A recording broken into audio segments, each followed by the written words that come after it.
relaxing, ain't it?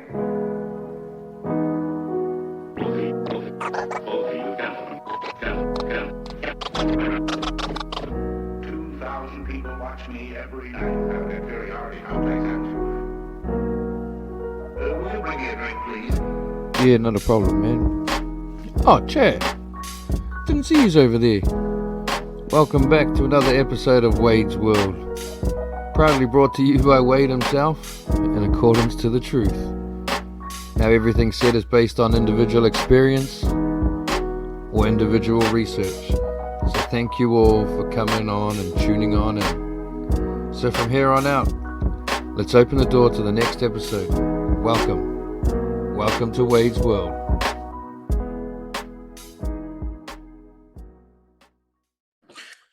Kia ora, and welcome to Wayde's World, and welcome to season number 3, and we are now on episode number 4, and lucky enough to be able to have someone that's been on before.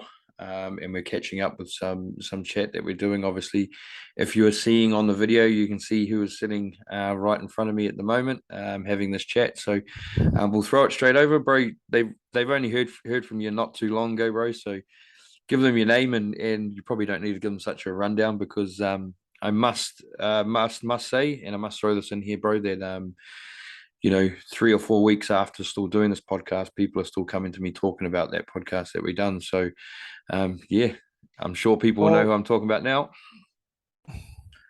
Well, brother, it just explains to me the wairua that comes between you and me when we get together, and I enjoy every minute of it.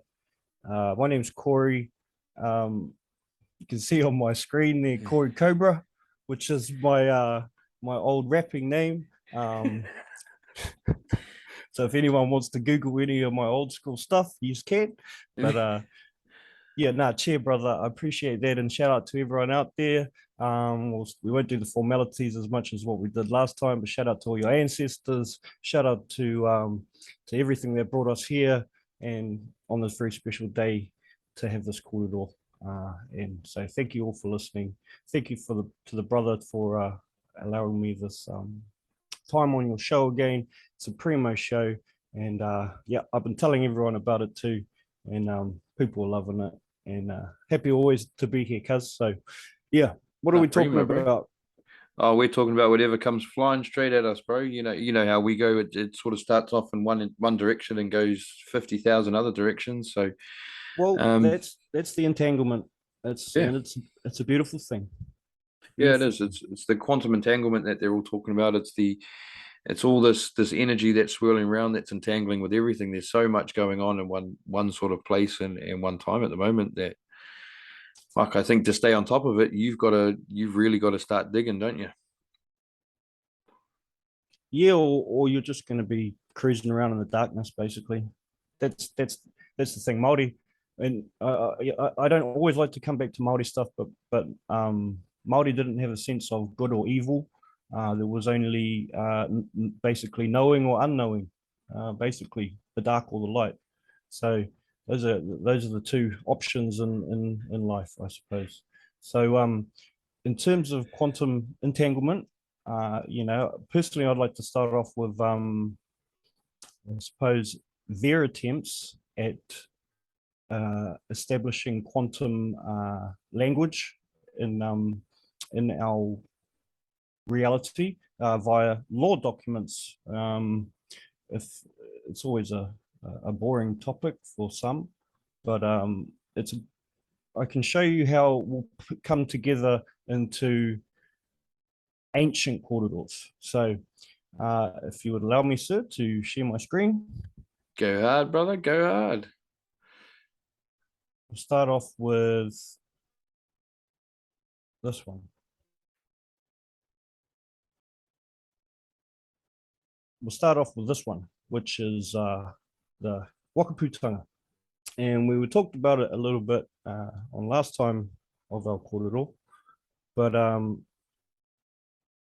just want to point out little things to see how it transgresses through the various things, various Absolutely, timelines. brother. So here we got ko ngā tino rangatira o ngā iwi o Nutireni. That's the first time iwi is seen in any form of documentation on the planet. And then down the bottom here, we've got ko tō wakaweninga o ngā hapu o Nutireni.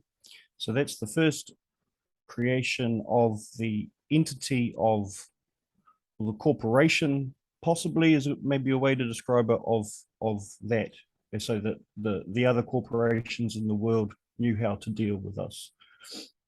And we move forward into the 1840s. So that was their sort of, sorry, so that's sort of their sort of opening door into the corporate world. Was that as such as well? Well, I guess so. Yeah. Yep. So that we knew how to deal with them and they knew how to deal with us, and still taking us a little while to figure out how to deal with them, basically. It's fucked up since then. This is the shit fucking straight in, bro. Here we go. Now we got the treaty.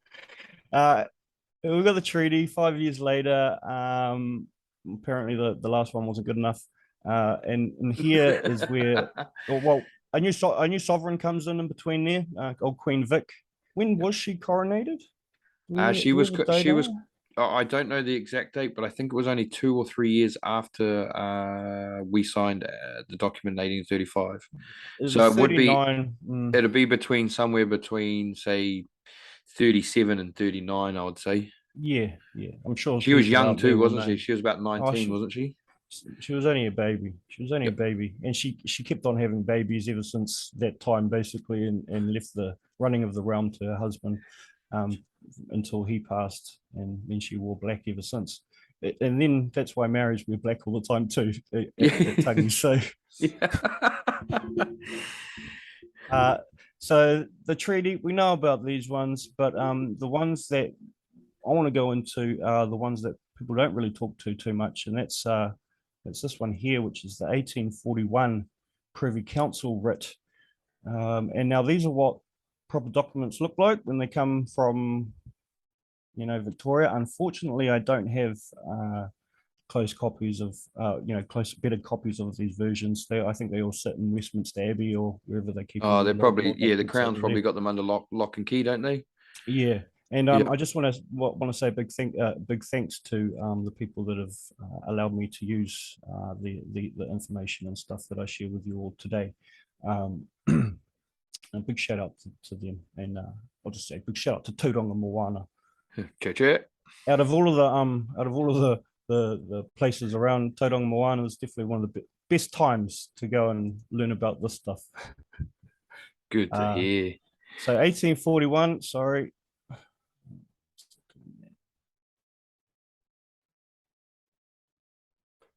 It's not the one.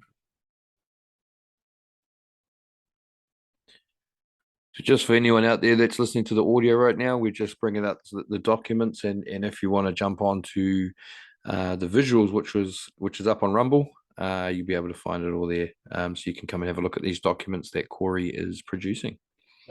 Yeah, I'll pass these all. I mean, these are all easily found, kind of, if you know what to search for.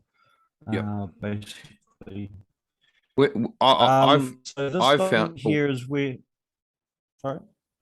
No, I was just saying that I found that when searching for some of these documents, you have to be very, very specific. If you're off by an inch, they'll put you off by a mile.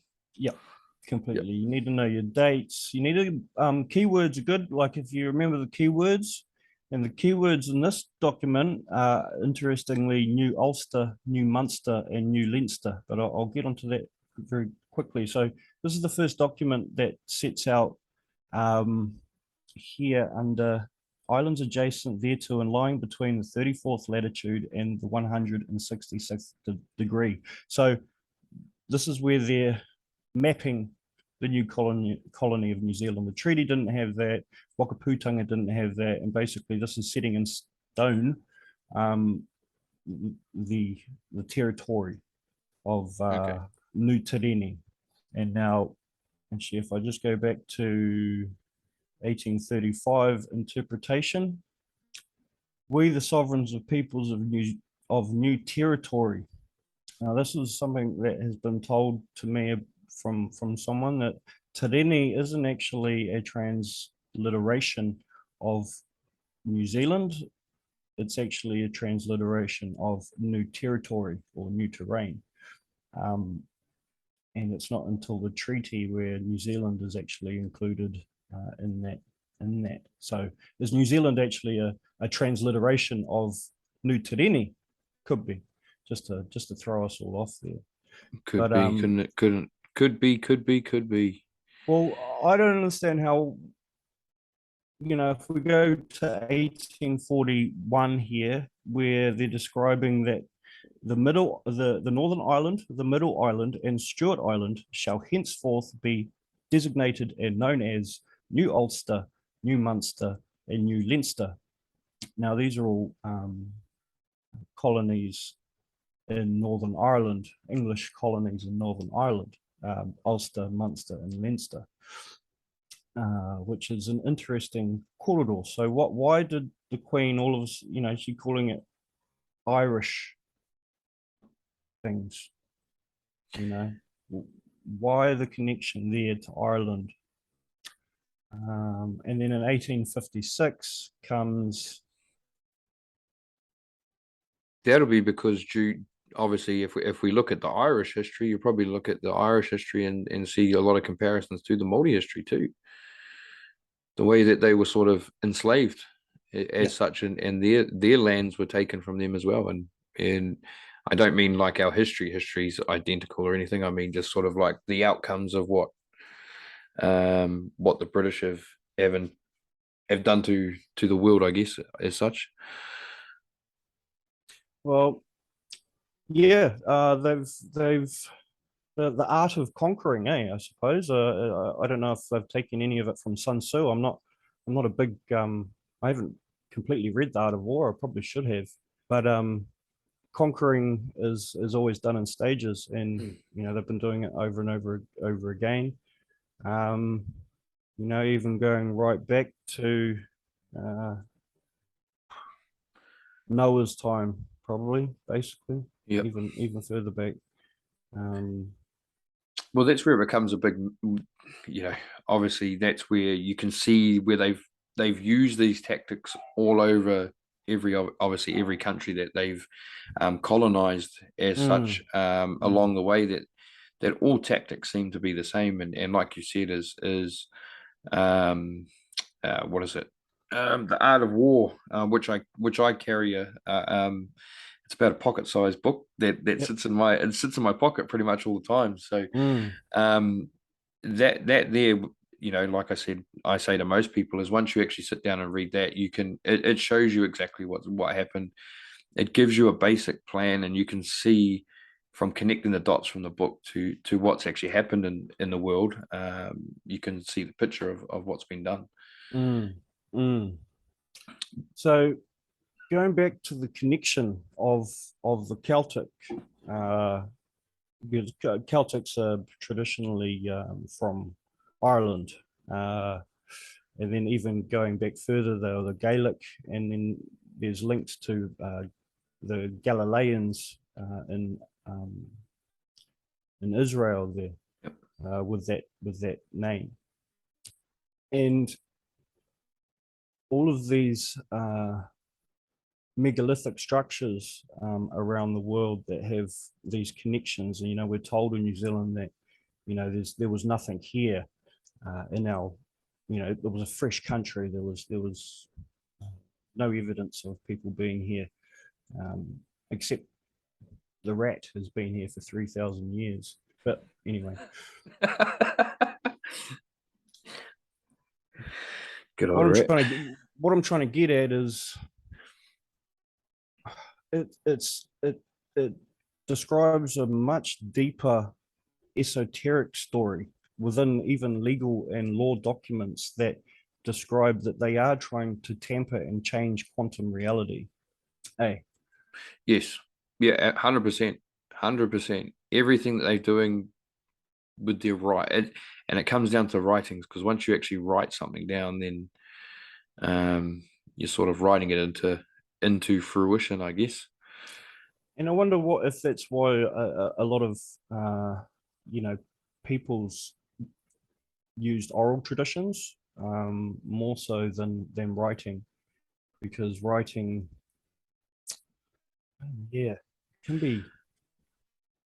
Yeah, it can be misleading. It's just like, you hear a lot of people misinterpret text messages and stuff like that. Like it's same sort of bullshit happens with someone writing something down, and that is why, as you would know too, is the Māoris did a lot of their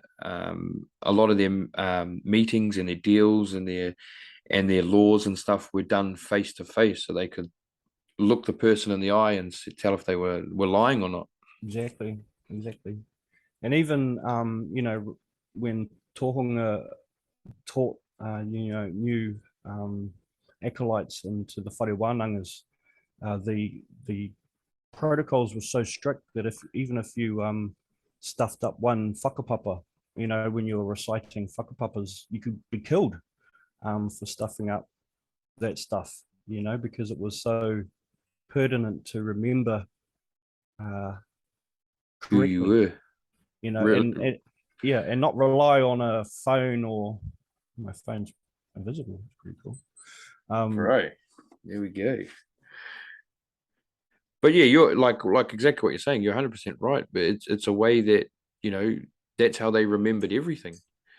Was through that was through their, obviously through songs, through waita, through dance or haka, and obviously through, verbal, pepihas and things like that, and their whakapapas, and that's something that we've now lost, haven't we?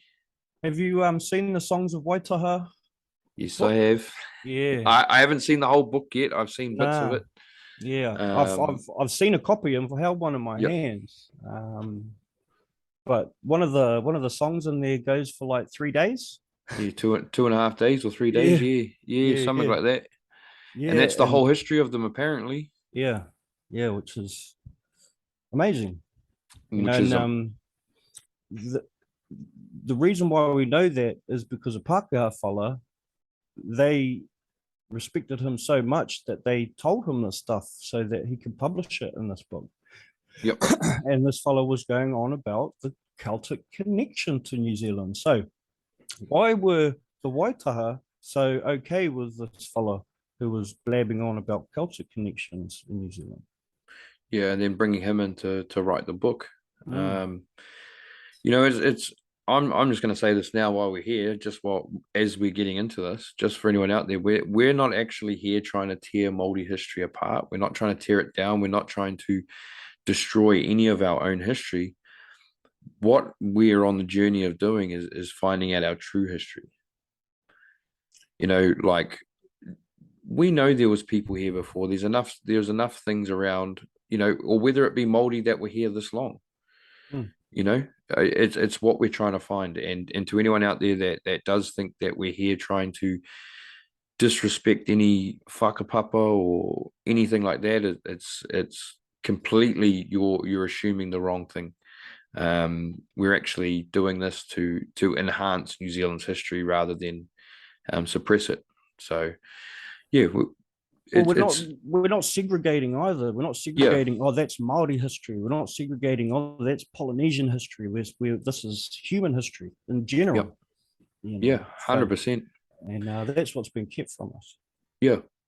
One thing I do want to say too, while we're just on this thing too, is that right now the government's making a huge pull and a huge division by still bringing up all this, and I'm all for it, because obviously both we're obviously Māori ourselves, but they're now dividing the government by saying we're going to have Māori medicine and medical stuff over here and Pākehā stuff over here.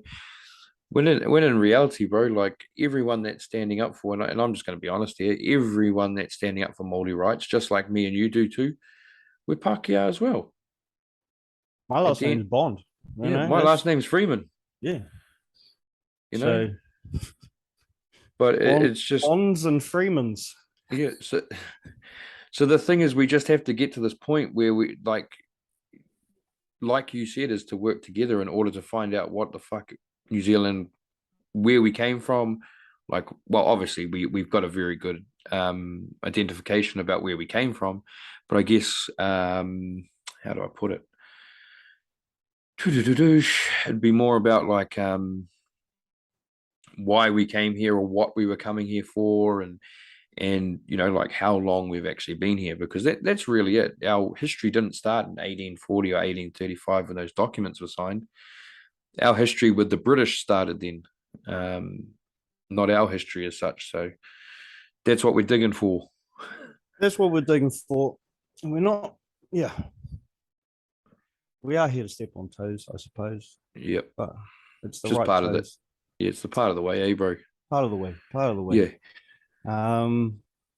So Sorry. how did no saying stories? Sorry. It's hacky sack. Yeah, all right. Hacky sack, bro. Hacky it your way. There you go, cuzzy. So how did it all of this cement for me? I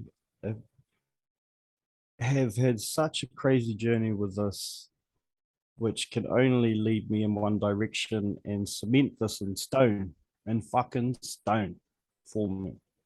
And I'll show you how now. In the background, I've got Rako Mangamanga right there. So that is the sacred manga of Ngāti Wai and parts of Ngāpuhi, mainly the East Coast tribes in the north there. And there's an interesting connection there to pt2, Whiro. His waka was named Rako Mangamanga. And there's a road down in Tainui, just down the road from, what's the pa down there? Oh, my mind's gone for all Māori words today. Where did we go there? Where the British first invaded, and they went to that. What is that? Rangariri. And there's a road down there called Rako Mangamanga. So that's the connection there, and I'm still trying to figure that out. It's quite a deep one. So Rako Mangamanga was the first time I heard that was from my nanny, and she told me that our marae faced Rako Mangamanga, and now we have ability to show you visual and stuff. I think we touched on this last time. I think we did, but all good. Like, you can show us now. Not that one.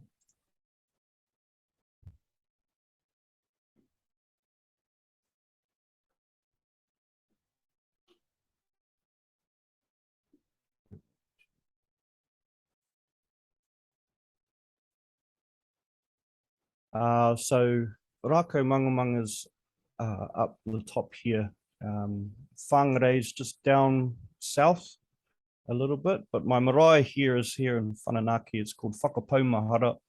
I like to translate it as the end of the rabbit hole, or to exhaust your knowledge, basically, to exhaust your thinking, to be at the end of it.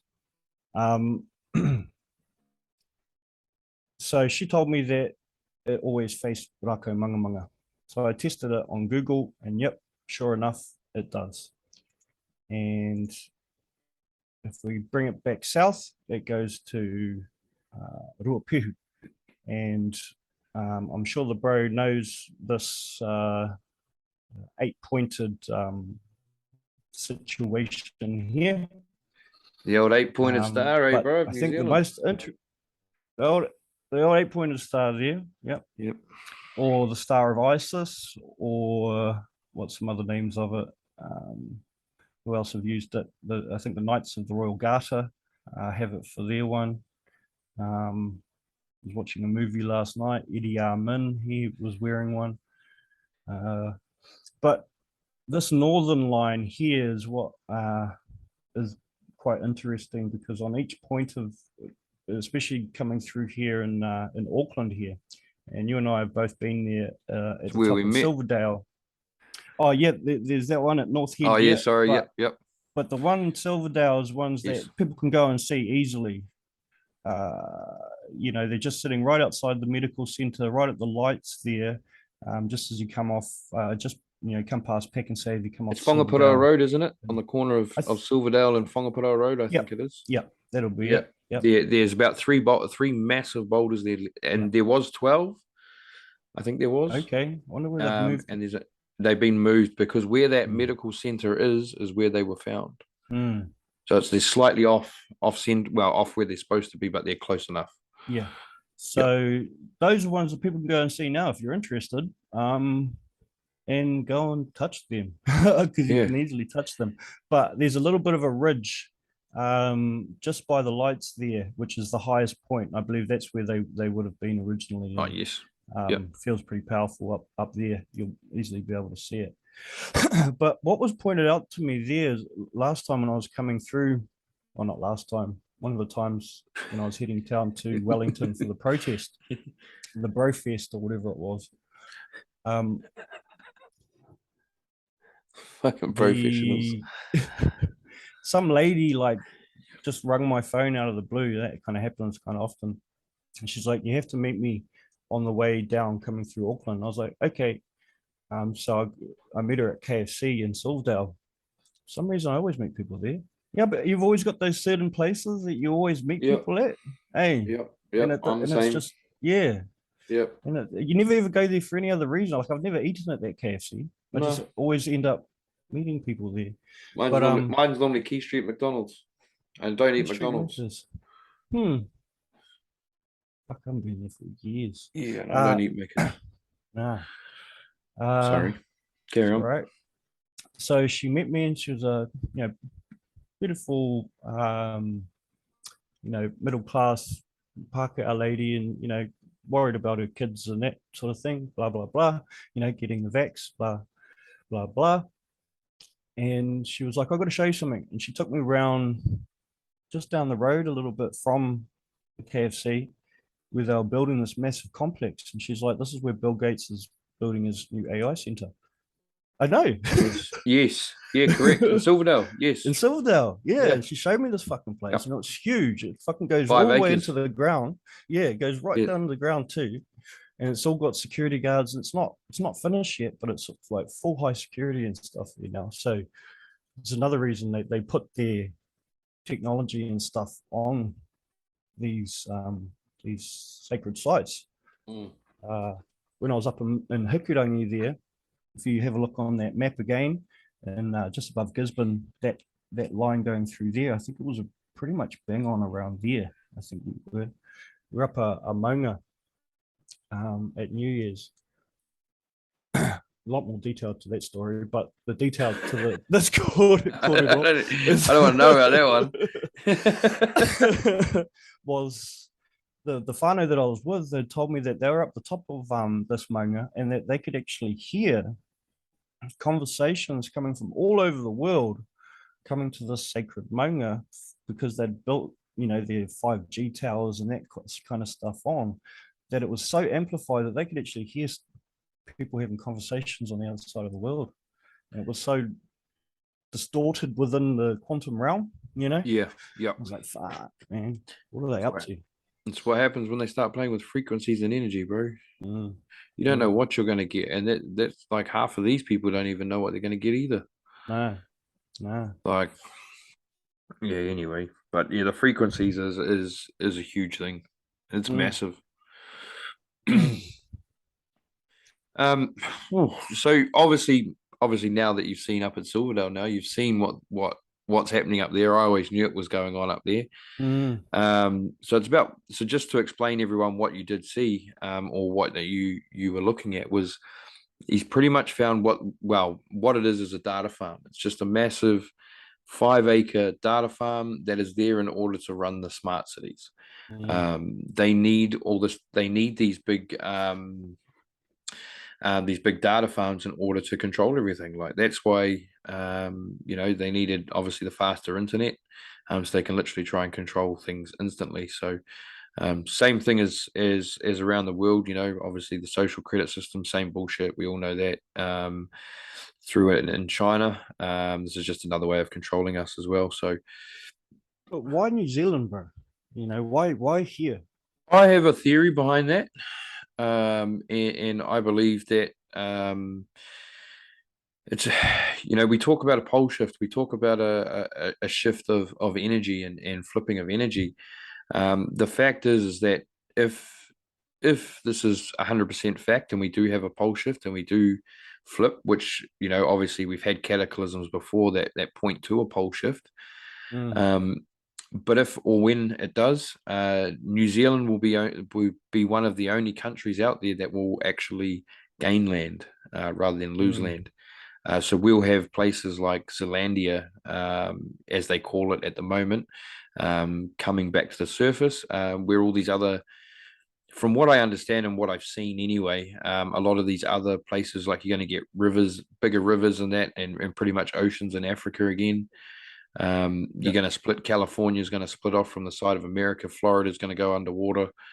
It's just a change of landscape. But from what I understand is New Zealand won't sink. New Zealand we're like at the top of a peak of a mountain now. Yeah, I'm just bringing something up.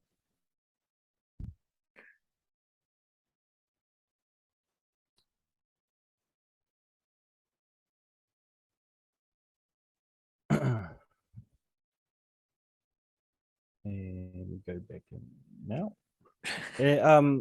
Yeah, bro, like I probably should have said I'll screen share this, because the first time I came across that corridor was a long time ago, actually. And it was from a pretty big website, Forbes magazine, which, if you know anything about it, businessmen always want to know where their money's going. So I saw these maps maybe 2017, 2016.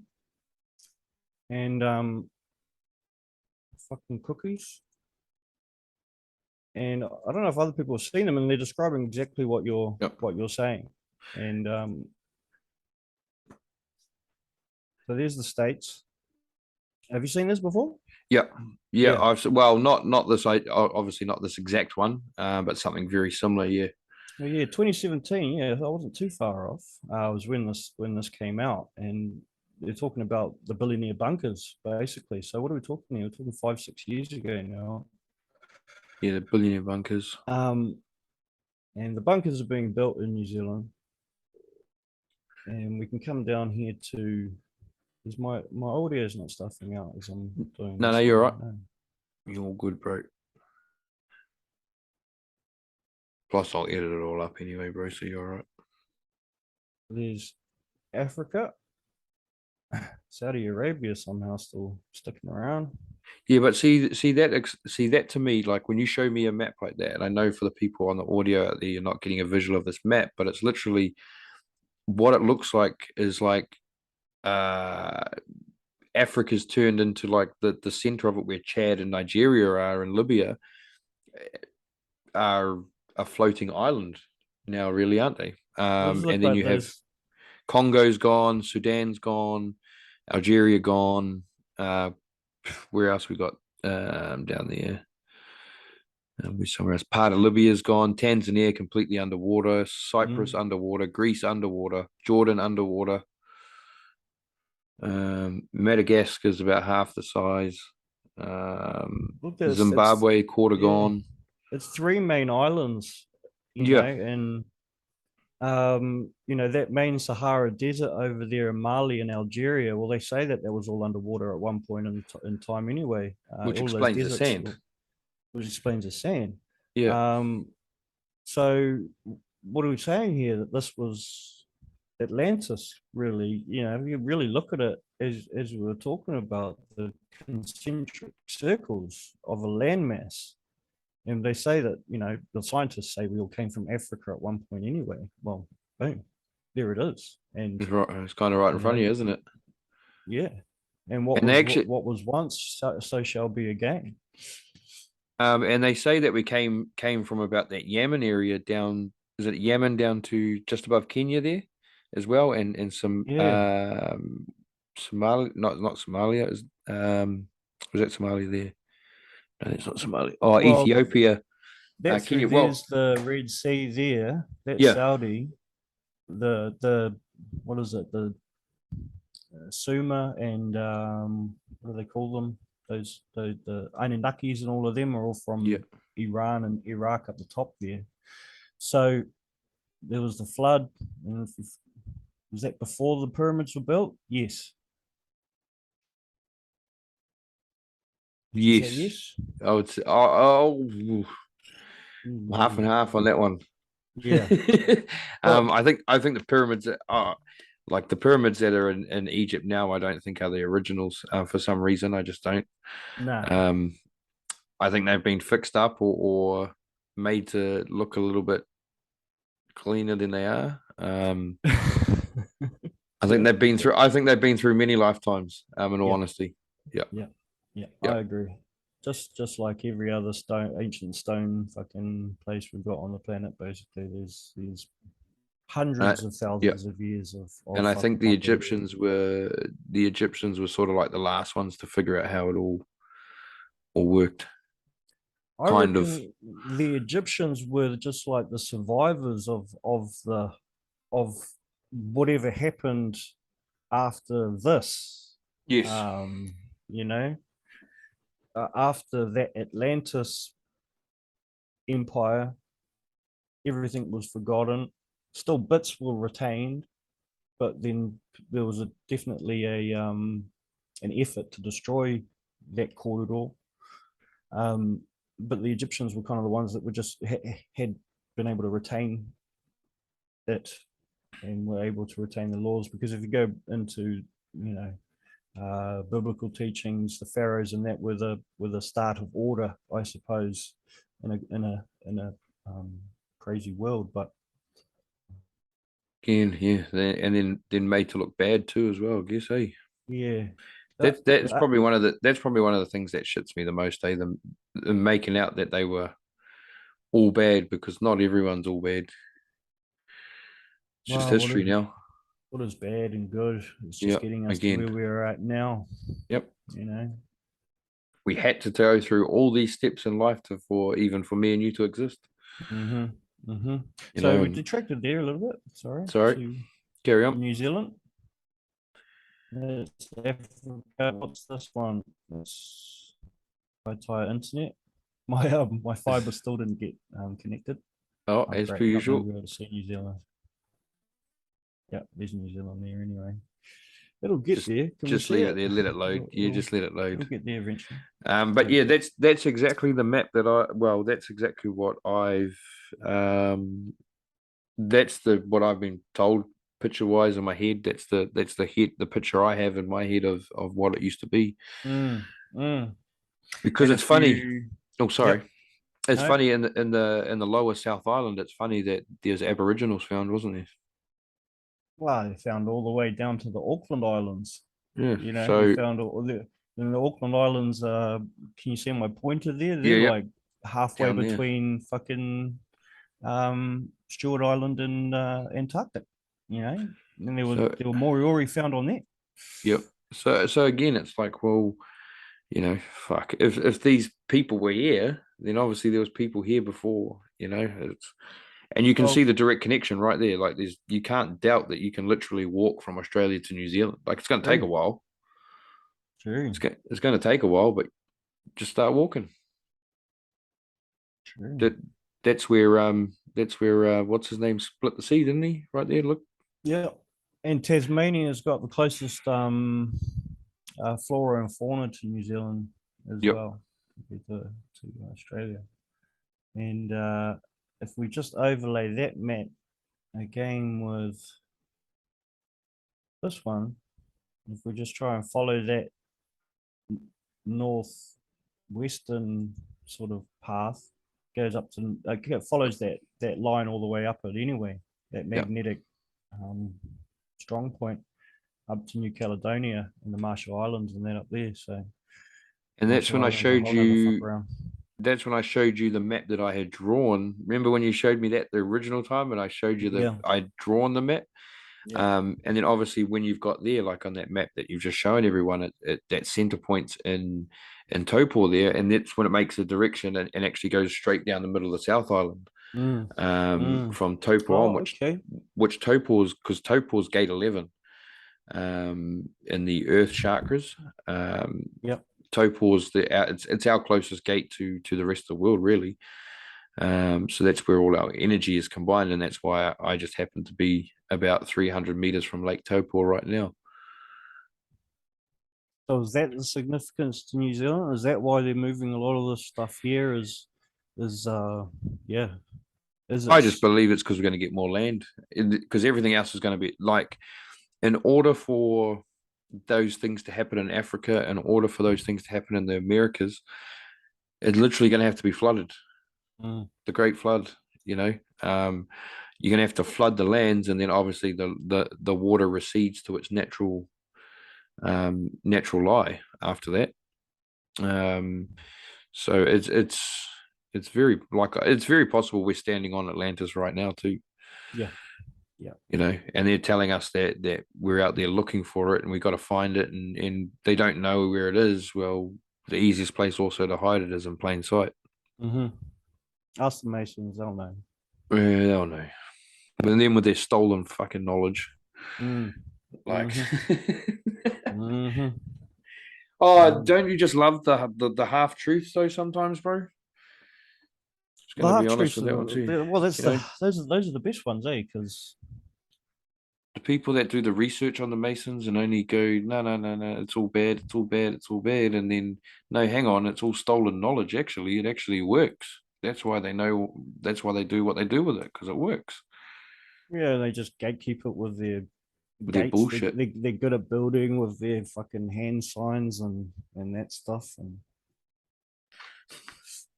I got to give it up to them. They built some pretty nice shit though. Like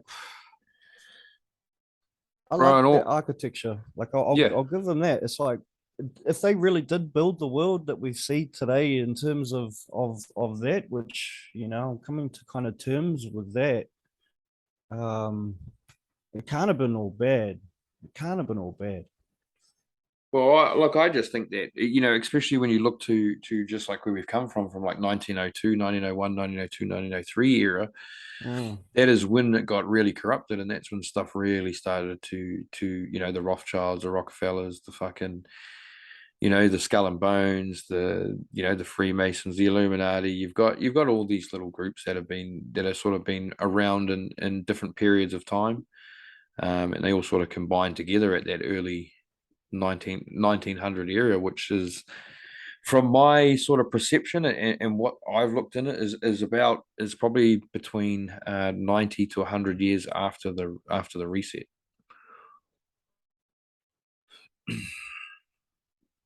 What reset? Sorry, The last one, or? the last great one, which would have been between again, I'm just looking at documentation and trying to figure out when the last actual great reset was. And I've worked out it's between about 1792 and 1815. Now, the big thing between about 1793 and 1815 too is there was also a massive war in 1812 that again doesn't get spoken about. It is palmed off as something that's very insignificant. That's something that didn't really matter to the world at all. But when I went back and looked at documentation, and this is genuine documentation from, you know, it's family documentation. It's passed down through generation to generation. This documentation, it was from the French Revolution, and the, you know, there was actually photos in there. So there was actually legit photos in there. There was all the you know, the photocopy, because obviously they've photocopied it all, just not to wreck it, scanned it all, sorry, not to wreck it. But all the documentation from there, bro, it's quite funny because early on in that period is they were just about, literally, it was like it was a war building prior to that as well, because you've got the French Revolution, which was coming, but that was because the French Revolution was wanting to be free of the church and be free of religion. They wanted their own sovereign being and sovereign state. And then, you know, and you can see the documentation. So it's funny because it's all written in red. Everyone's handwriting's in red. It's signed in red. You know, we've translated the document from French to English as best as we could. And then, yeah, you can see that then, obviously, by the looks of it, whatever was going on, I reckon someone was feeling like if we let this keep going, the French are going to overthrow everything. And again, it's one of those things that I look at the treaty too. Sorry, just to jump as well at that, is that we're always told that we signed the Treaty of Waitangi because we were scared of the French. But when the French were actually the ones that tried to separate themselves from the English first with the French Revolution, Could you and to be sovereign imagine? beings. Could you imagine how better the food would be in New Zealand if we were colonized by the French? Could you imagine instead of boil up, we'd be having Yo. fucking like beautiful scallops and the white wine, and we'd have wine grapes everywhere. Like, It would be fucking a lot better, but yeah, now, there's something to do with there was something to do with all that in the French yeah. Revolution around between 1793 and 1812, and then you've got after that, obviously you've got a rebuilding stage, and then so prior to say 80 to 100 years after that, and we all know how these people indoctrinate, it's over generation and generation and generation. By the time you get to 1900, boom, you're the generations are probably lost what they don't remember the old world anymore. I want to bring up something that I've heard about Napoleon and what he tried to change in the world, and that was the measurement system, and from imperial to metric. And that's probably why that's what you're saying, is that the old way was called imperial, and this new way, which was all off the base 10, rather than the ancient forms of base 12, I think it was. 12 inches to a foot, Yep. and all of that out of it shit. Which actually works better quantumly, doesn't it? Your Yes. 16s and the all of that. Yep. And America still does that. So there's something there that they were trying to change as well, in Europe, about how they measure, because the centimeter, the kilogram is all based off an atomic weight, a scientific weight. I think it's got something to do with how much hydrogen atoms fits within a certain density, and then that's how they get the kilogram, and the centimeter is then it's all from an atomic weight. Yep. So if we fast forward to 1900s again, and to that second stage, that's when Tesla died too, wasn't it? He died early 1900s, I think 1908, I think it was 1908. Yeah. I'll actually double check while we're right here, bro. I'll just have May a as look. well, because there was a Carry on. definite glorious scientific revolution going on in the world. Why we are able to have the Zoom communication at this time. Unsure personally if this sort of technology has ever actually existed on the planet before. Actually, how about that? 1943, bro. What? 2 years before 7th of January, 1943. New York Hotel, New York, United States. Born 10th of July, 1856. He was old. Yeah, he lived to his 80s. I knew he'd got that far, but look, I think we're, like I said, the early 1900s, and you were like, I died early on. I think what happens is where we get mixed up is that's when his shit got pretty much stolen off him. And he started living in he went senile. Yeah, and apparently he went I wouldn't say senile. He was just against, obviously, everyone that he was trying to help, and just went into his own thing. And I know he died alone in his late 80s. He probably was hanging out with some cultish people that started telling him about 369s. Next minute he was paying $10 a fucking Zoom video, and next minute he's gone fucking crazy. That's all you're coughing, you wanker. No, I'm joking. Bro, he was the most out of it one. He's the one that used to like walk around a building 3 times before he would go in, turn the door handle 6 times before he'd go in. When he'd have dinner, he'd have 18 napkins because 1 + 8 was 9. The infatuation had, coming from someone that was so scientific, it has to come from somewhere, eh? And oh yeah, Yeah, motherfuckers drove him crazy, or it was written in history that he was driven crazy. Well, bro, And, like what he was trying to do, and whether he was the original person of knowing it, or whether he just came down here to give the knowledge back to the people again, no one listened. And that's and I'm going to be honest, bro. That's part of our problem today too. In today's times, no one wants to listen. I think that's happened every single time. Yeah, In the last 170,000 year eon. Is that yeah, kore take te taringa, fucking paint it on. yeah, yep. Because that's what I'm finding at the moment, and this is just me being fucking honest as honest and everyone knows I'm as honest as, and it's what I'm finding is people want out of this, and people want freedom, and people want to get away from this, but in order to get away from this, you need to actually understand the system you're in. You need to educate yourself, and then people come to me and they're like, oh, well, how do we get out? Where's the solution? I'm like, I've been telling you this for the last 2 years what the solution is to start off with. And I said, and if you want to learn about the system, I said, Thursday for an hour and a half, I'm teaching people completely about the system in order so that people know thy enemy. Yeah. Because then you know what you're up against. And when you know what you're up against, then you can find the chinks in the armor to break it down. You can't just wake up one day and go, oh, I'm not a slave anymore just because. Yeah. Hey, really? Because that's not emancipation. No. Nope. Bob Marley tell you that, eh? Uncle, old uncle. But yeah, it's what I'm finding at the moment, and the sacrifice. Like there's in order for us, me and you, like obviously not blowing our own horns, but look at the sacrifices say me and you have made in the last 3 years. For to try and show the world that we can live outside the system and still survive. Well, I could do it easily if I wasn't so hung up on trying to help others. Me too. Trying to figure it out. I could easily just go off in the bush. See you later. No more Corey bomb piece of paper. Chuck it in the bin.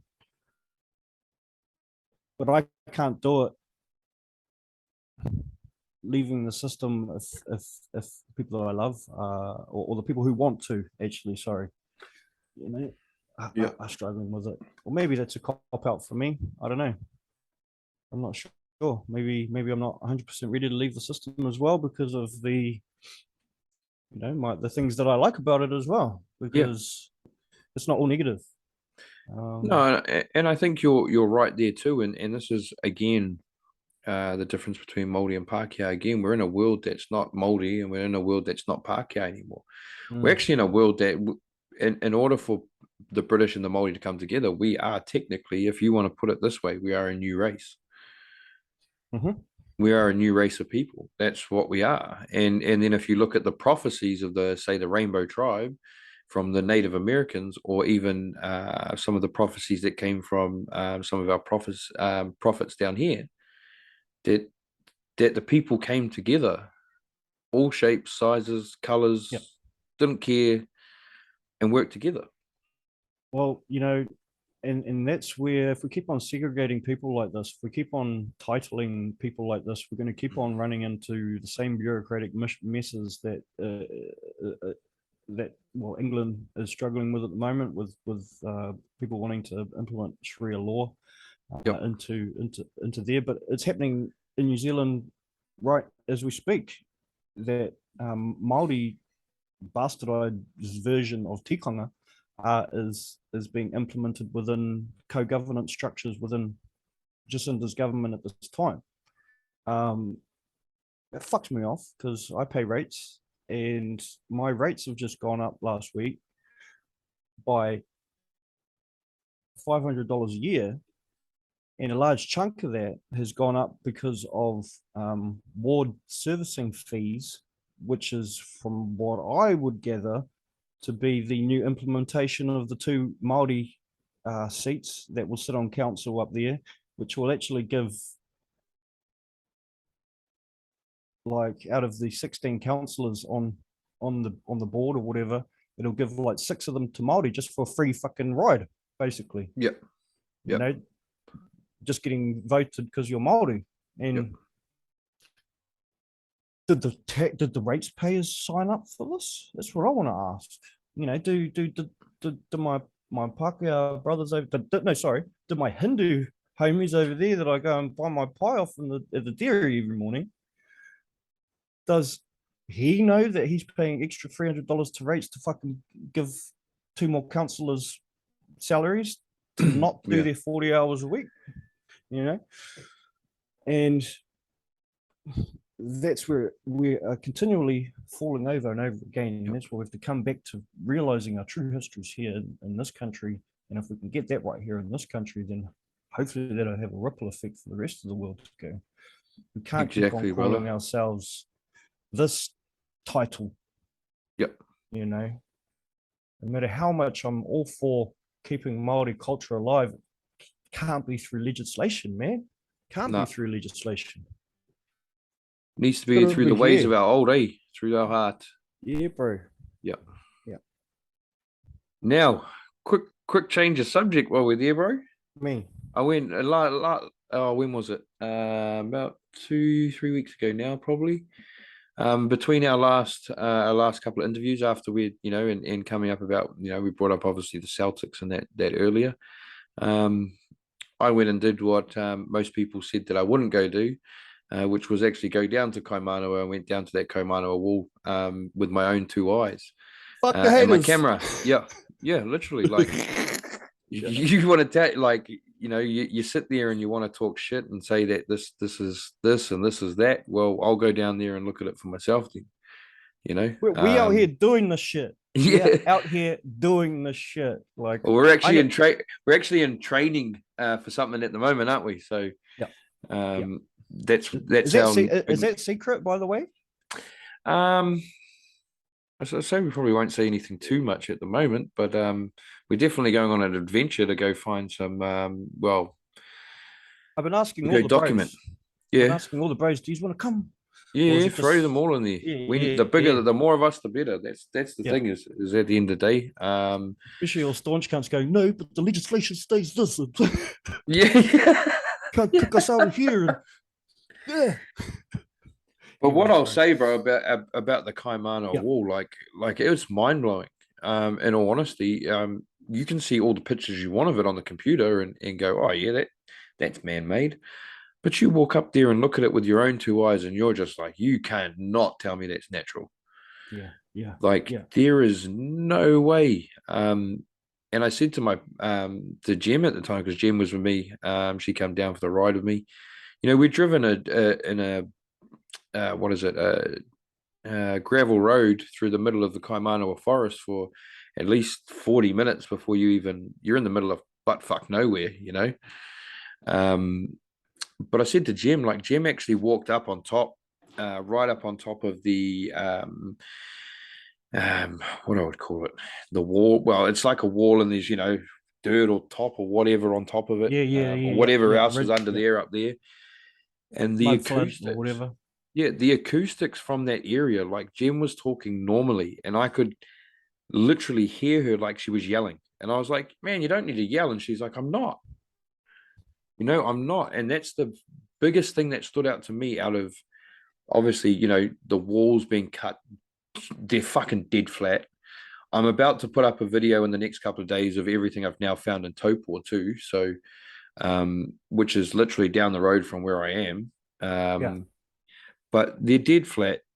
There's been, you know, I've seen videos on YouTube. They've dug down 5 to 6 feet. They found a solid concrete bottom. And then about 6 to 7 feet out from the wall as well, there's another, looks like an anomaly, which could be another wall, which places us in an Aztec looking, Mayan looking pyramid as such. But man, like the feeling there is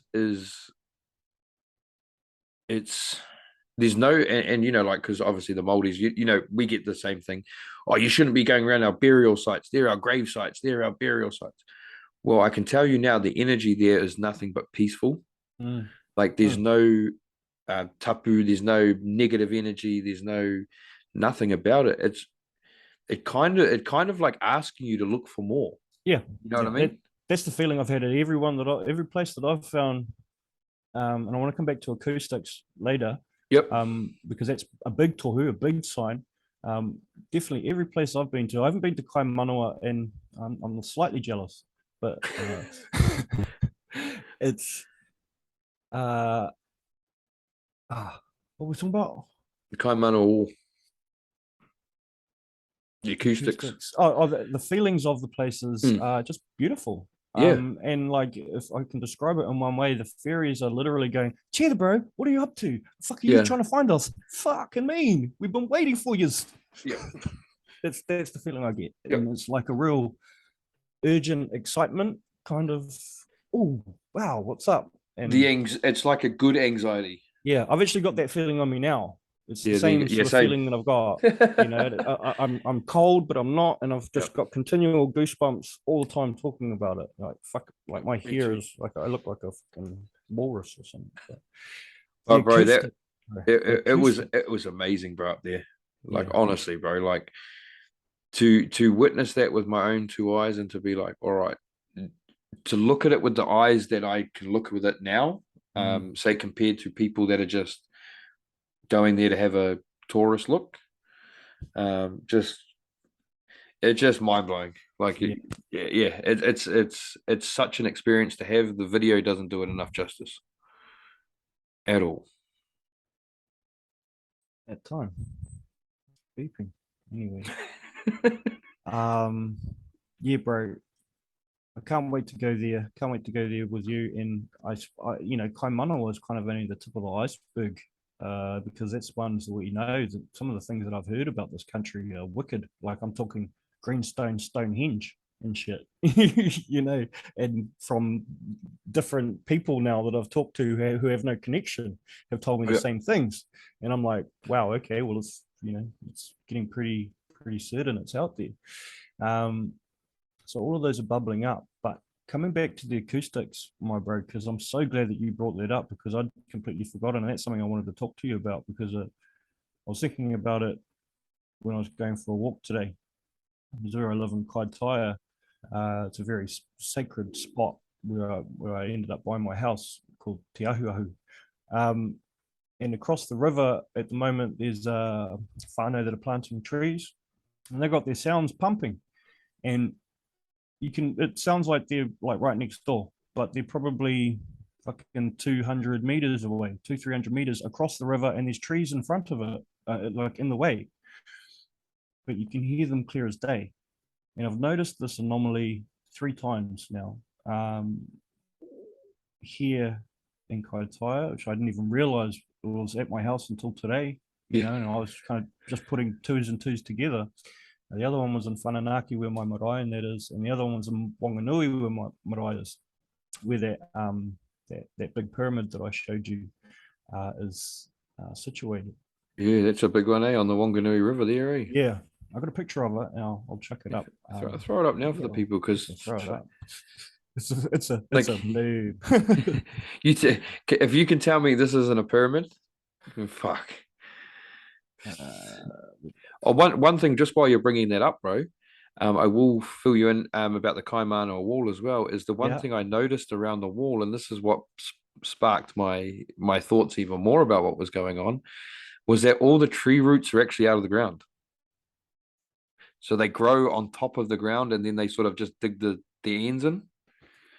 That's so ancient. That's so fucking ancient. It's like there's something underneath it, that's stopping the roots from going right down where they've just growing out on top of the thing and then down where they can. That's so fucking out of it. Why is that triggering something in so much? I've seen that stuff in certain places around the country too, which is like gone. And this place, that tree, even though it's not a New Zealand tree, that tree has got to be older than 1769 or whenever Cook came. It has to be. But you also have to think too. It like sorry, just before we get into where we're getting. The other thing too is obviously pine trees. We know how fast pine trees grow, right? Well, a lot of these ancient or these so-called ancient sites that people don't want us to know about, they're normally under pine forests. It's like they've just gone through and whacked up. Again, I'm not saying that you can confirm this or deny this, but it's like someone's gone through and just planted all these pine trees and shit through these ancient sites. Because, in my honest opinion, if these were Māori sites and they were Māori burial sites or they were Māori history sites, they wouldn't be left to rot like they are. They'd be protected and actually like looked after. Exactly. And detracting, but this is more important. You're right. Because there's this particular stone here. Oh, that's one. We'll get back to that. There's this particular stone here that is describing exactly what you're saying. Now, this is in a pine forest in Kaipara, or between Kaipara and Hokianga. And it's completely forgotten about. When the iwi were told about it, they were like, "Oh no, fucking don't worry about it." And now they're trying to cover it up even more. Yep. And what's interesting about this is, as you say, they're building pine forest on them. And in the north at the moment, you've got a big push by what's his name, Shane Jones, to give plant 1 million trees in the north. And there's big funding going out. So a lot of farmers are going, well, it's actually better off if I go away from dairy and dry stock and go to pine. So there's big tracts of forest, big tracts of farmland not growing kai anymore, and they're growing fucking trees on top of it. And this is all around the areas of where these rocks and stuff, or these stones and that are found. So now that one's actually been moved, eh?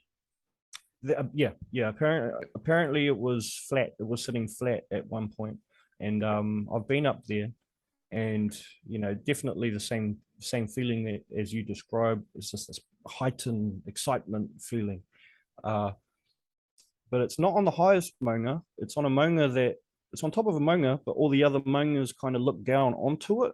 So it's like a calendar or something. I don't know. I've had all sorts of people kind of try and tell me the corridor behind it. I can't really give you much corridor behind it, or what my theories of it would be, except for it's not carved. It's like melted into the rock. It kind of looks carved from that photo, but if you go up and see it, it's melted in. Like there's no chisel marks or anything like that. Yeah. And the main corridor behind it is that the ahua, the spirit, or the feeling behind it, the energy behind it, is that it's very, very, very, very ancient. Yes. So that's what they're doing. They're planting the pine trees. So don't plant pine trees. Yeah, well, that's just sort of like after after going to that wall, that just came to my mind. I was just like, well, everything around here is just pine. Yeah. Pine forest, Waipua forest, pine forest. A few carries left in there. But there's a whole lot of pine forests going through there. It's just one of those things. I wish that if these were Māori sites, then why aren't they being looked after? The only reply I've had to that is because apparently this is the excuse I get. Oh, they're not looked after because they don't know the correct bloodlines to them yet. Oh, what? Hang on. So you don't know the correct bloodlines to them, so you claim they're Māori, but they might not be? That's probably actually not a bad one, bro, to be honest. When you look at it and you look at kind of tikanga, and you kind of look at why we're being welcomed to these sites, is because we're acknowledging these ancient peoples prior to all of it, prior to the waka migrations and stuff, and possibly that's the gateway, is that you can't get into these sites if you're still stuck on kupe, basically. Well, I've got that book that you sent me. I'm probably about fucking, I don't know, 15, 20 pages, and now I'm getting in there. There's a fucking lot to take in, bro. There's a lot to take in on that paperwork, and but yeah, it just paints a different story, doesn't it? And it's and again, like we said, we're not trying to take away from Māori history at all. We're just trying to find we're not denying our history from prior. That's all we're doing. We're just not denying it. So yeah, and you're right. For us to be sort of led in this direction or led to these sites. So people have been to these sites before. It's not like it's something new that we're pulling up. It's something that, you know, a lot of these stones and these walls and, you know, these mounds and stuff that have been found, they've been talked about 30, 40, 50 years. Yeah. It's just that now the state of the world that we're in today, and we go look at it, people are all trying to have their claim to power and don't want to look at the rest of history that apparently just never existed. We'll just keep it buried. Mm-hmm. What I can say about this particular stone as well is I never went looking for it. I went over to a friend's place. I was following a hawk, basically. And called it all there. It's just keep this one simple. But and I was like, and she was like, "Oh, there's the stone up the road." I was like, "True." And I'd actually only just seen this post on a Facebook post maybe 2 or 3 days before and gone, "Oh, it's out of it." But didn't really give two shits about it until she was like, "Oh, do you want to go see it?" And I was like, "Whoa, okay, out of it." So that's how the pt2 shit happens. You don't go searching, it finds you. No, it finds you. It finds you. Like this bad boy. So see, I want to. That's where I want to go. So that's next on my list, bro. You're not too far away. Maybe I'll come with you though. Wait till summer. Yeah. We'll do a Wanganui. We'll go. Right, we're going on the boat ride. We're going to Wanganui River. Let's go. Let's go for a walk. Sweet. Yep, done. Can the boat have a motor this time though? Yeah, they do jet boats down there. Oh yeah, we're all good then. Yeah, we're all good then. Jet boat down there. Yeah. So this is Arteme, or what the missionaries renamed this particular area, Athens, or the Māori transliteration is Arteme. And what's interesting about the Wanganui River Road is every marae going all the way up to Pipariki, except for my marae and the one next to me, they're not named. They're all named after specific places where the apostles went after Jesus was died, basically. So one of them went to Athens, one of them went to London, Ranana is there. Another one is Koriniti or Corinth. So there was a big connection to the river here. Oh, and Jerusalem, of course, is where the little church, and that is very historically significant to the history of New Zealand, up the Wanganui River. But this is what we want to talk about, and that's Artene. And you can go for a walk along this top ridgeline as the Artene Skyline Track. And I haven't done it. I love to do that. It'd be a good walk.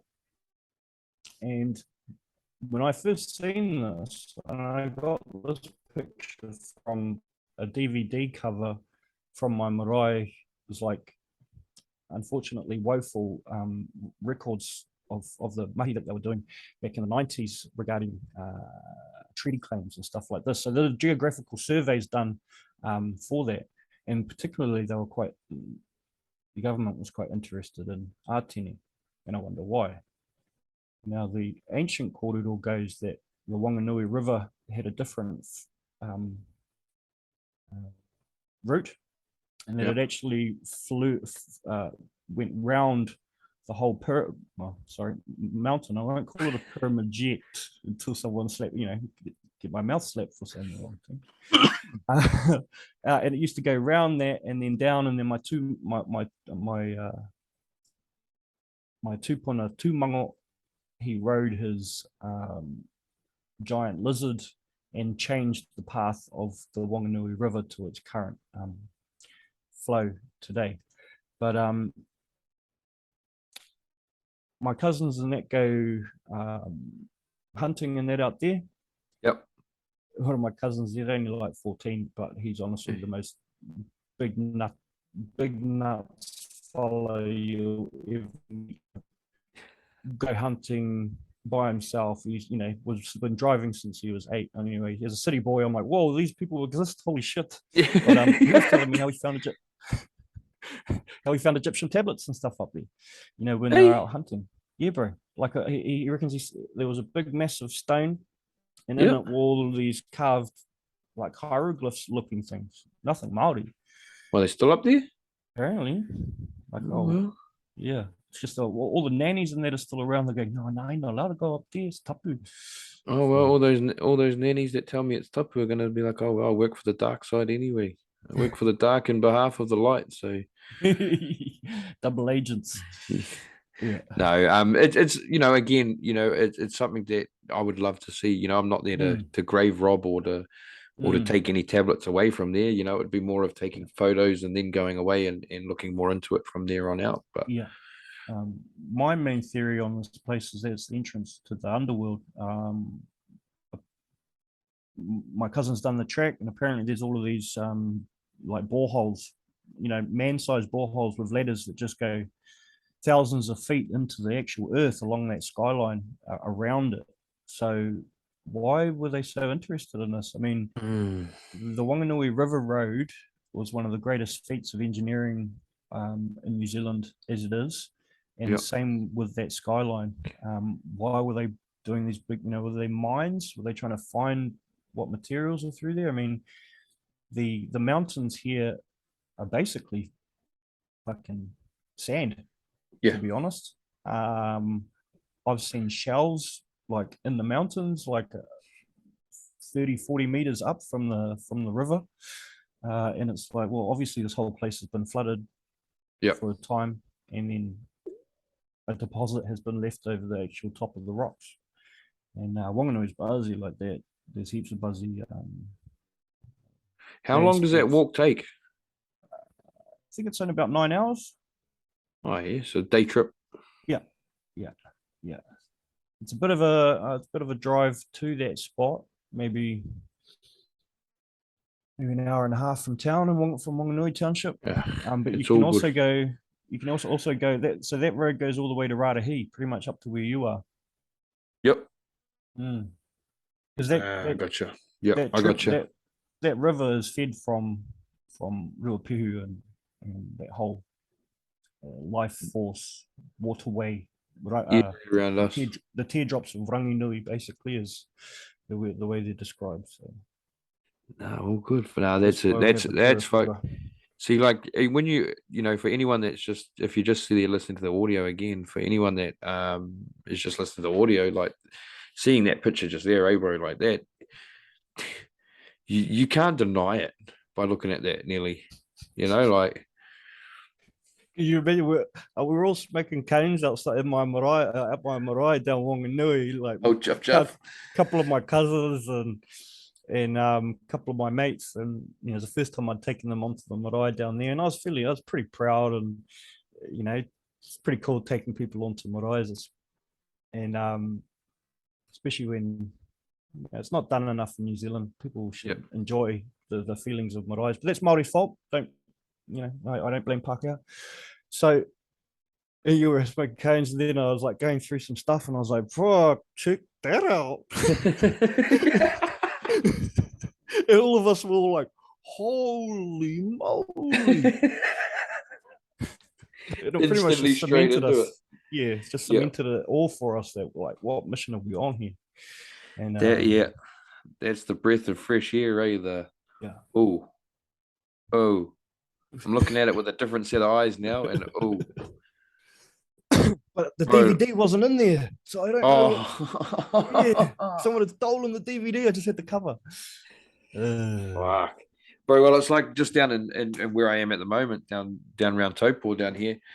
I actually went for a bike ride yesterday because I've been going bush and with the bike, getting fit in that. Well, trying to get a bit more fitter, as it is. Yep.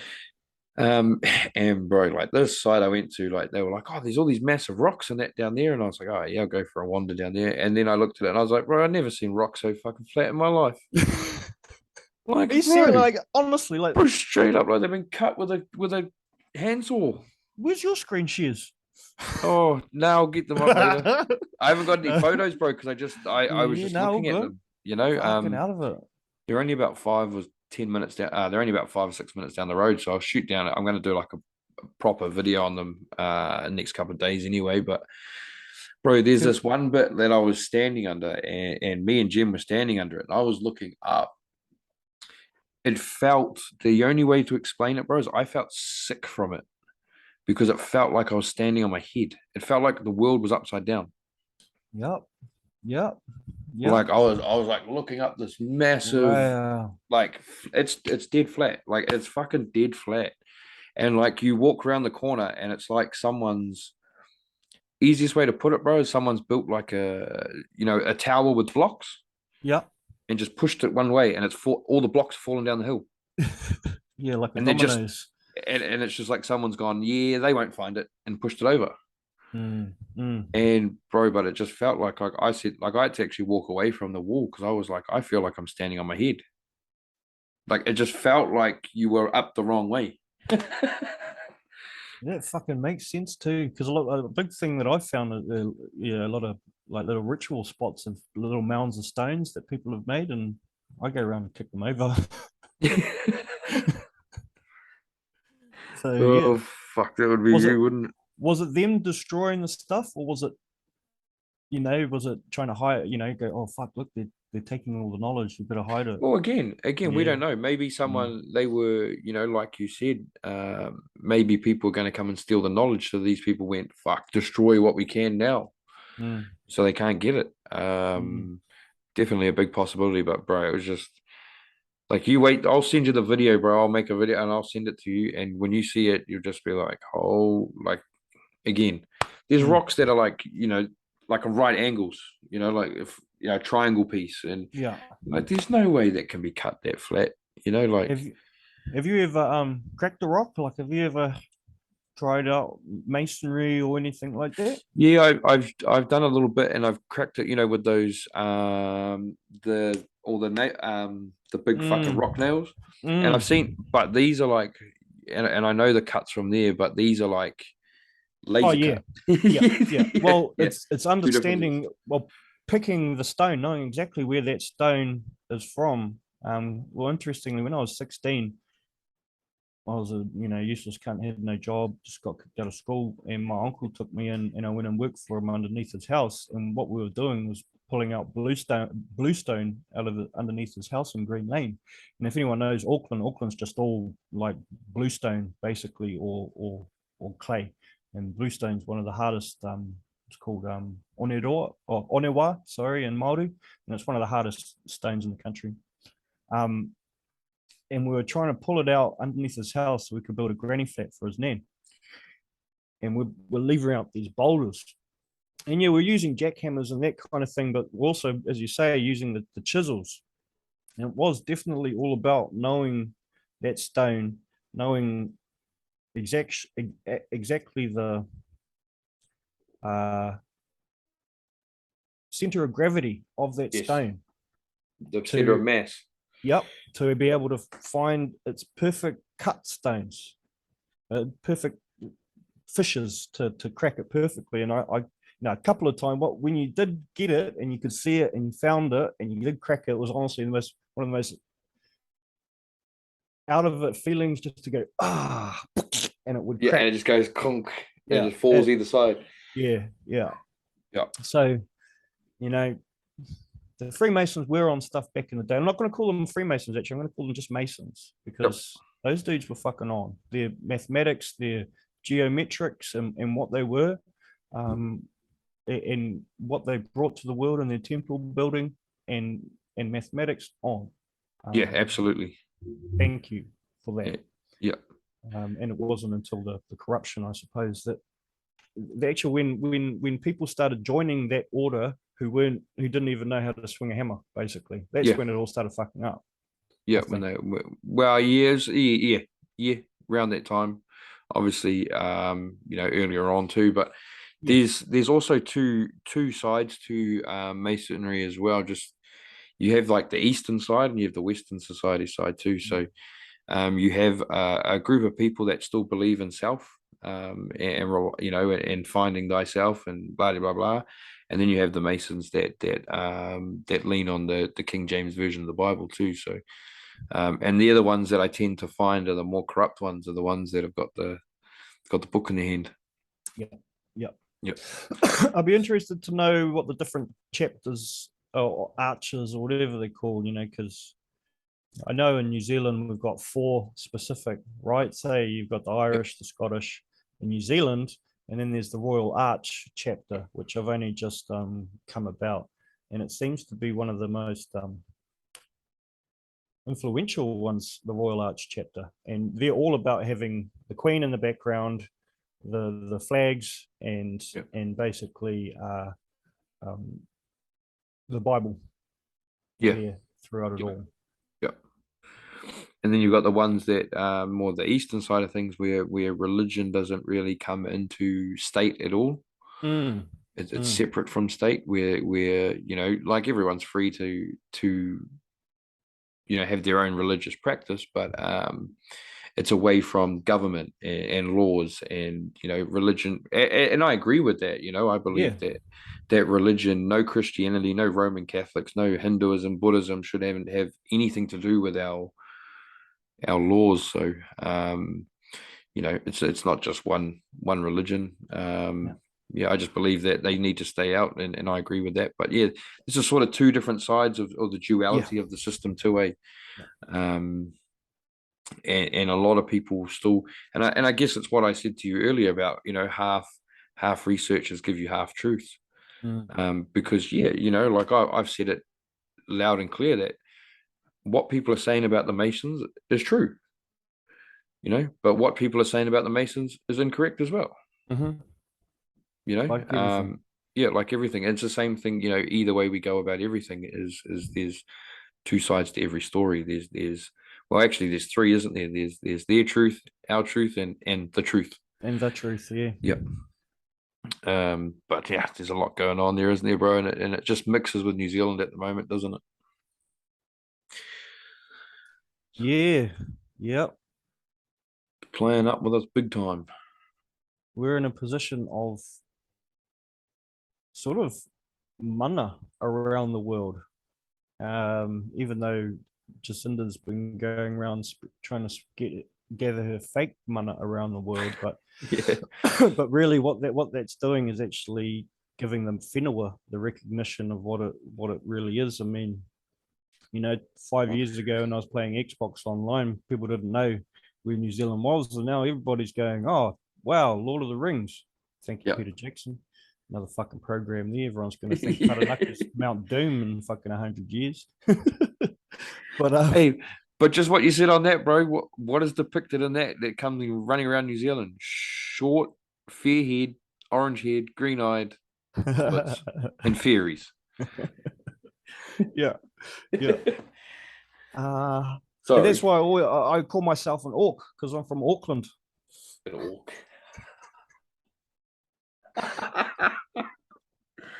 Fuck, so I'm an orc too then, am I, bro?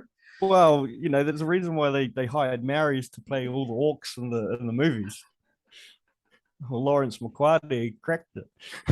Well, get paid, brother, get paid. Yeah, I'll take that role. It would have been fun. Oh fuck! All right, brother. Well, we'll sort of get you in again, because fuck, if we keep talking too much, people are gonna, I think, probably overstimulate their brain, and we don't want to lose them just yet. Well, I hope we didn't go into too many tangents. So if we could get a little bit of feedback and just to tighten up on anything would be good from the people out there. You're the man. You've been doing it for ages, but I know I can get in the way sometimes. So I'd like to do this more often for the fun. I mean, I've only just scratched the surface. I mean, it's like, oh my god, I was going through my documents and that today, and it's just packed. What do you guys want to know? What do people want to know out there? Like, it's exactly it. And from the feedback that I got from obviously our first podcast we've done, and a reason why I got you back on pretty well. The 2 podcasts later again, to get you back, because people wanted more. So that is what I intend to do. And I hope you want to come along with a ride, bro. As I'll grab you every I don't know, second or third podcast along the way, and throw another part in there for everyone to hear, because they just, there's a lot of information that both me and you have done a lot of research on that. We. Like you said, we've gone in and out of tangents, but that's the way these conversations are meant to go. It gives people, because we're also telling people stories that are byproducts of what we're talking about as well. Well, that's it. They're relevant, eh? Yeah. Yeah. So when we start getting that, obviously we'll get a roll on. So I hope that you want to come along for the journey, bro, and we'll keep this journey of New Zealand or uncovering New Zealand history sort of slowly going along. Yeah, and not only history as well, bro, because I know you too. I mean, we know what's going on at the time too, Yes. because being so stuck in the history has actually enabled us to navigate the past. I mean, the present and the present. future. Yes. You know, so if any people need to know stuff about modern wakaminingers or groups or social networking of what's happening today, which I can actually whakapapa stuff back to bloodlines and stuff like that too now as well. Hit us up. I mean, unfortunately, I've given up on Facebook. It's not unfortunate. I think I'm just off Facebook, so I'm going to be hard to contact at the moment. But just contact me and I'll get hold of Corey. Yeah, even though my sometimes email address or something. Give them my email address this week. It takes him a week to answer the phone sometimes, but it's all good. Yeah. But we get him there. Yeah, same. But no, thank you, brother. Appreciate you. Appreciate you coming on again, bro. Appreciate all the knowledge that you spit, and I know between both me and you, we do step on a lot of people's toes. We've sort of been sent here to do that, I think. But I wouldn't have it any other way, and I know you wouldn't. But it's just this journey that we've got to take. So, to be able to walk with someone that sort of understands what I've been looking at, it makes my life a lot easier now too. Same, brother. Fucking same, bro. It's just those shoulders. They feel lighter, eh? They feel lighter, and even that's why I'm sharing this corridor. It lessens our burdens as well when more people hear about it. So fuck you, you're the man, bro. And I want to say also to all you fucking haters out there that are fucking talking shit about fucking all of us people that are all just out there trying to do a fucking good thing out here. Fuck yous. Fucking stop running your mouth or you're gonna fucking find this in it next time, all right? So I know you can cut that too, Cuzzy, if you want. Yeah, we ain't cutting that, bro. That's in there. I needed to fucking say that because I'm sick No, of it's fair enough. There's fair good enough. people out there, and there's good people running their mouth too, and that's the sad thing, you know. I will work with these motherfuckers again as long as you stop fucking running your mouth, basically. And 100%. I love yous. I love yous all. And there was no negativity in there. There's no negativity in my fist either. So all right, brother. Thank you very much, bro. We'll end it on that one. So just remember that there is a lot of us out there trying to do good things. We're not here to fucking upset anyone's, whatever they want to think that we're trying to upset. But I'm with Corey too. I'm sick and tired of having to deal with that, and this is what pushes some people away. And this is what helps them win, is because people argue with amongst itself instead of uniting and working together. I will just mention, at the moment we've got, we've got people protesting the water, we've got people protesting, the farming, we've got people protesting freedom, we've got people protesting the schools, we've got people protesting the vaccine. Like, how about you all stop and you join together and you work together? Because you can make mass change then. And that's the only way I believe that we're going to get forward, and until we stop realizing that not one person is meant to hold all the power either. Let's talk about that. Yeah. And always been my dream too. So cheers, brother. So other than that, to everyone out there, you guys know the drill. You're all perfectly imperfect. You're all beautiful, and you are all loved. All right. It's a mind game. This is mind wars. But with us together, united, we will get through this, and nothing will stop us. So at the end of the day, trust in yourself, believe in yourself, and the most important thing is to remember who the fuck you are. Because once you remember who the fuck you are, there is no more power. They can't take no power away from you ever. All right. So thank you again for coming on through. Thank you, Corey, again for your time. Appreciate you all, and we'll see you in another week or two. Cheer, whānau.